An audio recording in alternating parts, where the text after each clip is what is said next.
Hi guys, just a quick update to end of the day's trading. If you watched my video earlier on, you will see that I was talking about the Nasdaq, crude oil, dollar yen, and euro Australian dollar. Okay, so Nasdaq we got into that trade. As you'll see from the video, let me refresh the screen, get it all nice and tidy for you.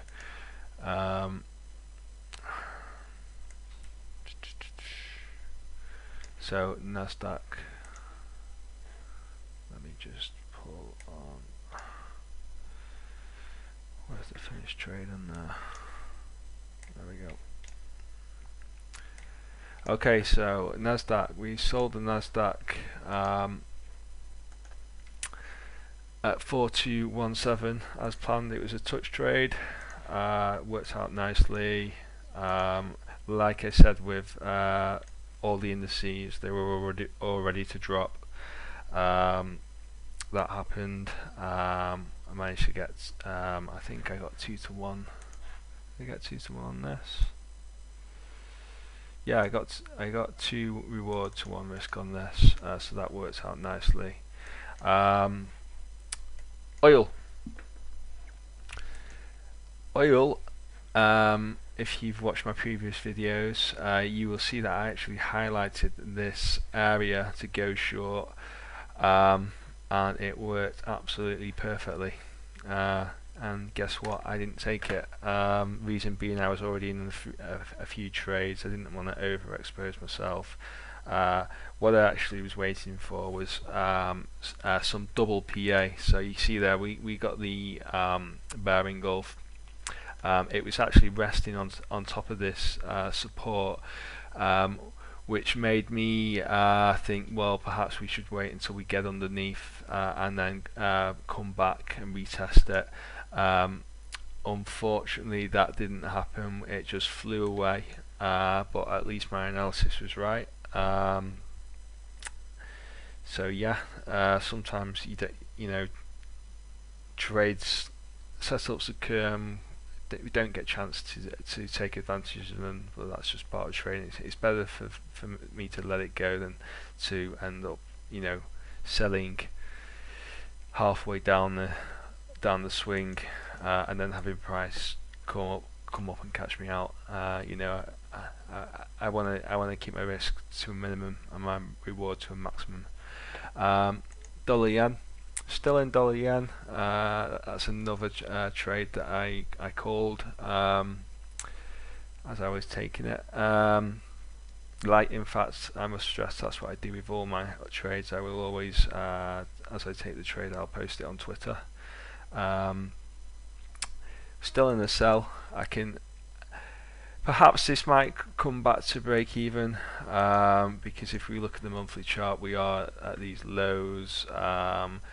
Saying that, there isn't anything solid holding it up here in my eyes. We've got these wicky areas which aren't that strong. We're looking at the daily chart, still just huge wicks. A lot of people say wicks are a sign of buyers. Yes, they can be a sign of buyers, but when they happen multiple times, to me that's a sign of demand being absorbed, if you like, but I won't go too much into that because it's quite an in-depth subject. So yeah, it'd be nice to see the price come right down to these 116.5 levels and get a nice reward on that. But what I might do is move my stop to break even later on. I'll wait and see how price plays out over the next towards the New York close. Okay, Euro-Aus. I was long on Euro-Aus. Unfortunately, I was stopped out, as you can see from here. There was my entry. There was my stop loss, and this is where the price caught me out. I was trying to get on board this area of congestion here. Let's draw a box in. Unfortunately, it just nipped me out. It wasn't a solid area to go long anyway. but it was worth the risk. As you can see, we've now made some good PA since then. Perhaps let's look at the 4-hour. Yeah, we've made 4-hour price action. See, we've got the engulf there. If price does come back down, create some sort of bullish configuration in here, maybe on the lower time frames, there may be room to get up to the upside. What we've got to look out for though is, we are kind of acting within a channel, so we may only be able to get up to there. So in terms of risk reward, what would we come out with? We may be able to get to 2 to 1, but also at the same time, even we need to realise that we're coming out of monthly supply. So at the moment, there are all these monthly buys that got in around here, around these 1.44 levels, probably taking profit around here. So we are seeing sellers coming in around here, as you can see from the move on the week so far. Not to say there's not room for intraday longs. Okay. Euro. Okay. I call this on Twitter. As I say, I do call my trades. I'm not actually in this though. This was a buy limit. I saw all this 1-hour price action coming into the market.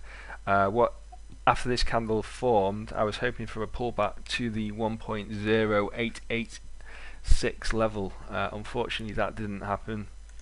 Price flew away without me. What I need to do now is cancel this pending order buy limit. There would have been my, well, in fact I had my target way up here. What I tend to do is have the targets a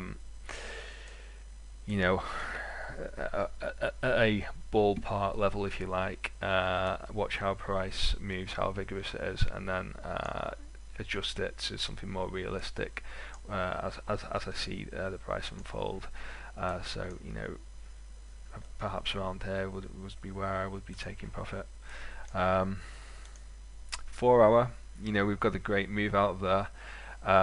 Looking at the daily chart and the weekly, it's a bit of, I'm sorry, there's a lot of lines on here at the moment.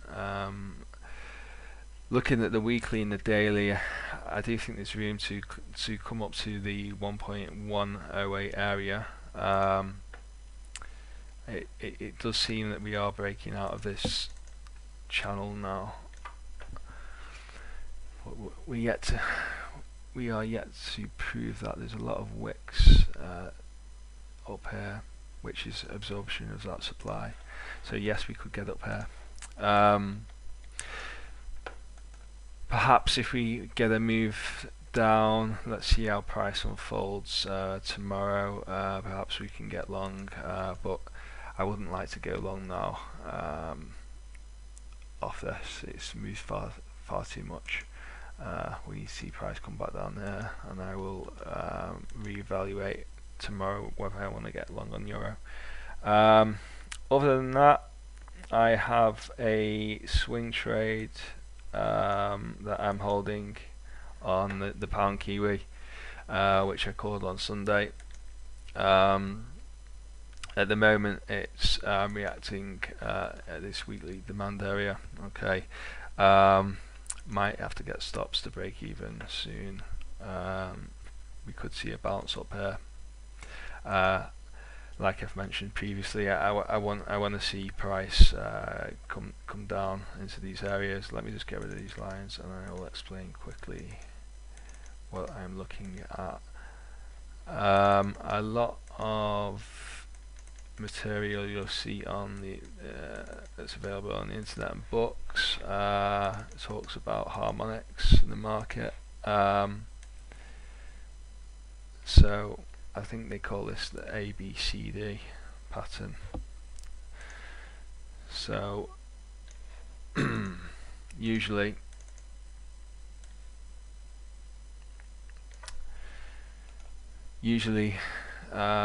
if the market's acting harmonically, A, B A, B, C, D. So A, B will equal C to D. If that's the case, then we should hit price target. Whether that will happen or not, I'm not sure. Market harmonics is something that tends to be very esoteric, if you like. Works some of the time.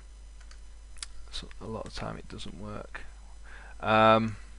So yeah, hopefully we'll get down there. Might move my stop to break even.